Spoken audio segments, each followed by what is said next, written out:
देखो जी, ऐसा है जी, कोई इंसिडेंट तो कुछ नहीं मानते, ठीक ठाक हालत में थे उस समय तो, जब हम अपना साथ में काम किया है। और जो थोड़ी डैमेज होया था उधर पानी की बरसात की वजह से। कहाँ डैमेज है पूरा विस्तार से? मेमोरियल के अंदर जो पानी गया हुआ था, तो मिट्टी नीचे जाने की वजह से उसमें थोड़ा सा पत्थर डैमेज होया है। उसको फिर मूर्ति को बाहर निकाला हमने टीमों ने,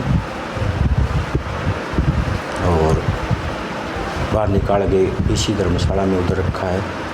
और ये इसी मकसद की वजह से निकाला है भाई, इसको थोड़ी सी रिपेयरिंग करवाएंगे।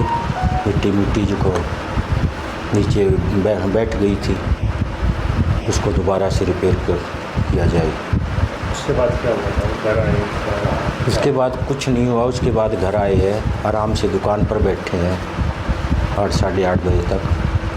फिर घर पे आगे बेटे से बात किया उसने 9 साढ़े 9 बजे 10 बजे की बात। फिर अचानक उसका बस वो एक बार डकार सी आया, उसके बाद बस वो डेथ हो गई।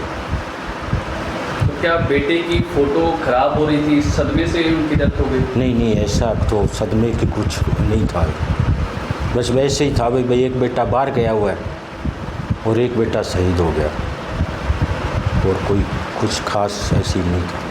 तो बेटे की फ़ोटो सही करवाने के लिए, उसकी प्रतिमा सही करवाने के लिए तो आपके परिवार ने क्या प्रयास किया? हमने उसको बाहर निकाला है, उसको ठीक करवाने का प्रयास कर यही किया भाई, अभी उसको रिपेयर करवाएंगे। तो शहीद किसी घर के परिवार के नहीं होते, वो समाज के और पूरे देश के हैं। क्या शहीद के सम्मान के लिए सरकार को या जिला प्रशासन को या किसी राजनीतिक लोगों को आपने कहा कि उनकी सम्मान में किसी तरीके की कमी है? नहीं, अभी इसी हालत में कुछ नहीं कह सकते ना। जब अभी भी आवागमन हो रहा है तो 12 दिन तो हमने अपना निकालना है, उसके बाद में कुछ प्रशासन को कुछ कहेंगे ना जाके। इससे पहले कभी आपने प्रशासनिक अधिकारियों को, नेताओं को प्रतिमा सही करवाने के लिए कहा हो? नहीं, पहले तो होया ही नहीं ना।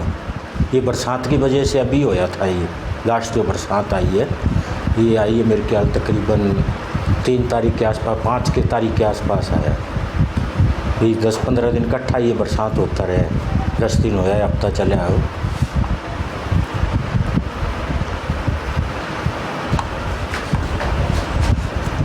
बेटे की फ़ोटो सही करवाने के लिए क्या प्रशासन से आप कुछ मदद मांग रहे हैं?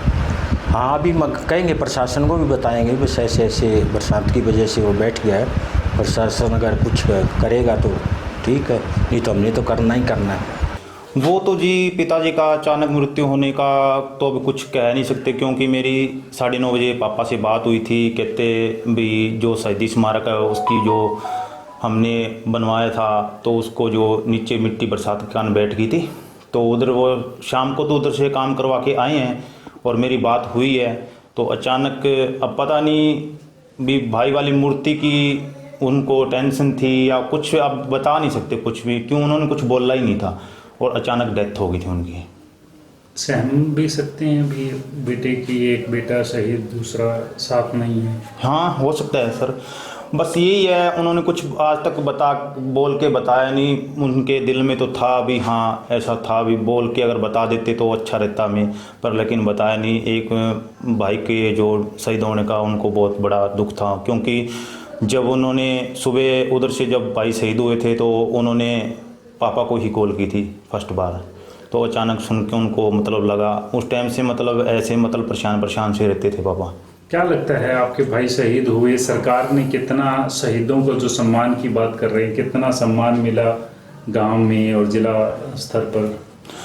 ऐसा है जी, बोलने की बात ये है जी, हरियाणा सरकार की तरफ से हमें कोई सम्मान नहीं मिला है, ठीक है। जो भी किया है हमने अपने घर से किया, और ना कोई, जब भाई शहीद हुआ था उस टाइम सुनीता दुग्गल भी आए थे और चौधरी रणजीत सिंह भी आए थे, और उसके बाद में कोई प्रशासन का बंदा नहीं आया।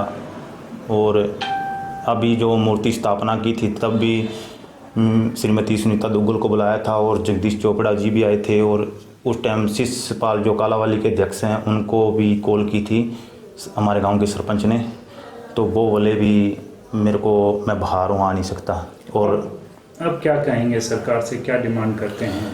भी हाँ, मैं सरकार से यही अनुरोध करता हूँ कि जो मतलब हमारे गांव का और हमारे देश का जवान एक शहीद हुआ है, तो उसको और उसके परिवार को पूरी सहायता मिलनी चाहिए।